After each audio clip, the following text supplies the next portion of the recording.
The United States is in a world of trouble, which could cause the Fed to have to pivot a lot sooner than originally planned, which, as we all know, has even bigger implications down the road. Just over a week ago, Fed Chair Powell says that interest rates are likely to be higher than originally anticipated. Back in December, officials pegged the terminal rate at 5.1%, but the market shortly after Powell's speech raised that terminal rate to the range of 5.5 to 5.75%. But even then, Powell didn't specify how high he thought interest rates would go. But here's where the system actually broke. Shortly after giving that speech, we started hearing news about bank collapses from SVB to Signature Bank, in addition to some people thinking that First Republic Bank could be next. And this caused complete turmoil within the banking system, causing interest rates to jump all over the place, probabilities that the Fed might not hike at all, and more or less just chaos within the banking industry. So what is the Fed's actual plan? What is the probability that they're going to keep raising interest rates? What's the probability that they might pause interest rates or even pivot and start reducing interest rates a lot sooner than they had originally planned? Well, that's what we're going to cover in today's video. We're going to talk about what the Fed is doing right now, what their plan is, and how that's likely to affect you if you're out there in the market looking to buy or sell a home in 2023. Now, before we start with the good news in the economy, I'd like to take a minute and ask a favor. If you find any value in these videos at all, do me a favor and hit that thumbs up. It definitely helps the YouTube algorithm push the people out to more people like you who like this type of content. And also feel free to subscribe to the channel to stay updated on everything real estate related. So the good news is US inflation cooled in February, even as the Fed had to confront bank failures. In fact, CPI numbers have fallen for 9 consecutive months, with CPI headline inflation now sitting at 6%, which is sitting at its lowest level since September of 2021. And this is considerably lower than the peak that we saw back in June of 9.1%. But with that said, we are still significantly above the Fed's target of 2% inflation, which means a 6% annualized rate is still way too high. In fact, even if you took the calculations over the last 6 months, that would give us a semi-annual rate of 4.2%, which again is still too high. But as we've discussed over the last couple of months, we have a couple of big months coming here. As you can see from this chart here, in March, that's going to get reported in April, and then you have May that's going to get reported in June, and then June reported in July. And all 3 of these months are huge months.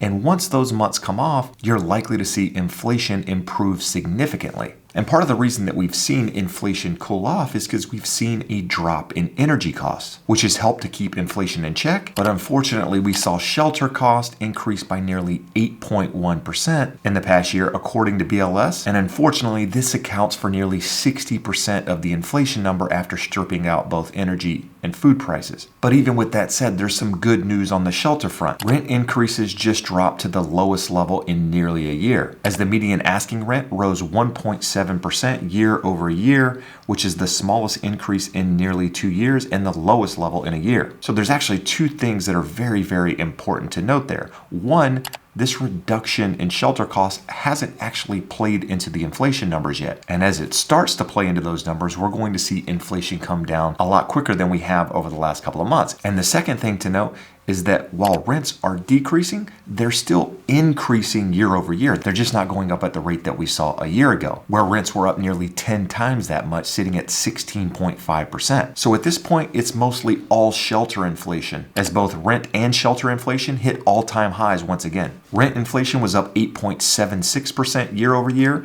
and shelter inflation was up 8.1% year over year. But as we start to see those numbers replaced with lower figures, which is likely to happen in the next couple of months, we're going to see inflation continue to moderate. In addition, we saw some good news on the interest rate front, but it comes as a double-edged sword, as we saw a flight to safety in the wake of bank failures actually push mortgage rates down. So we're seeing interest rates improve, which is a good thing for home buyers out there. But at the same time, it's a very bad thing because it comes with a lot of turmoil within the banking system. And as we saw interest rates lower, we actually saw mortgage demand jump once again as buyer demand started picking up with lower interest rates. So as we've seen this flight to safety push mortgage rates down, we've actually seen applications pick up, which is something that we've discussed over the last couple of months. We've said that as interest rates improve, we're going to see people that have been sitting on the fence get off the fence and get back into the housing market. We saw it back in January when we saw interest rates move down at that time. And then as we saw interest rates move up, we saw some of that home buyer activity start to moved to the side again.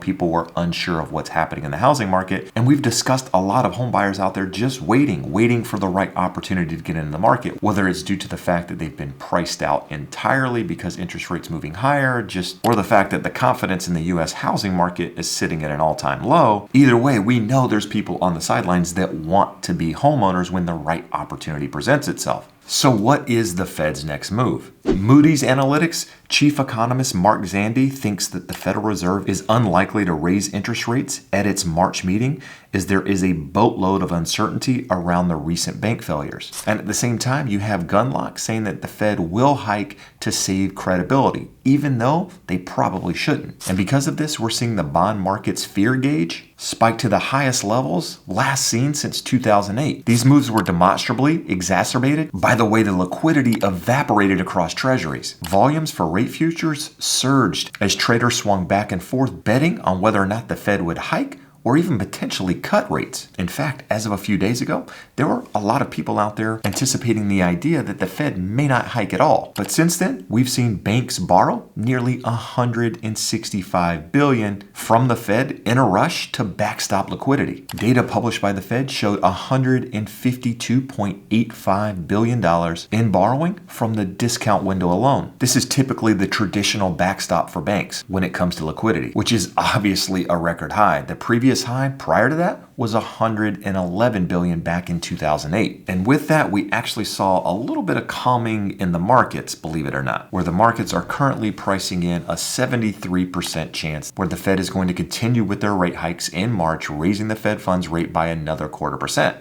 Now, with that said, there's still 27% of traders out there considering the idea that the Fed may not raise at all. But right now, there's a 0% chance that the Fed is going to hike 50 basis points. Whereas just a week ago, we were sitting at a nearly 40% chance that the Fed was going to hike 50 basis points and a 0% chance that they would stay the same. So you can see how much this stuff changes, not only on a weekly basis, but a daily basis. All this volatility in the market creates big moves in interest rates. And that's something that we've talked about a lot over the last years.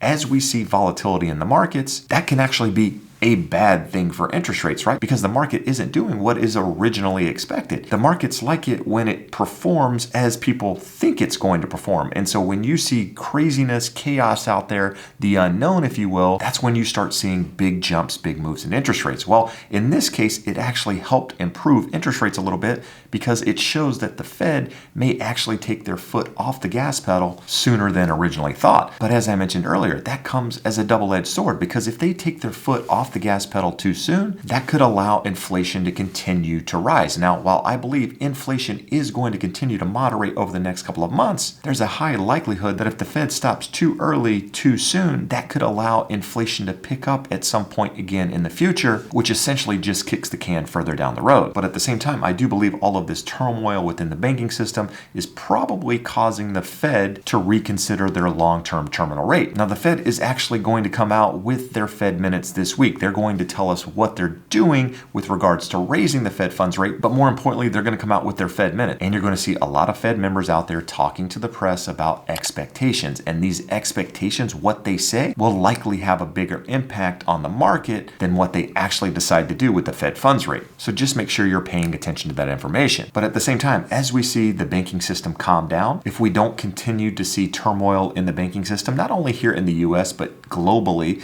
if you start to see some calming with regards to collapses, with regards to backstopping liquidity, if that seems to calm down, you're likely to see not only the 10-year probably move back up, but you're likely to see interest rates move back up some as well. But with that said, just be prepared, because you never know what's going to happen.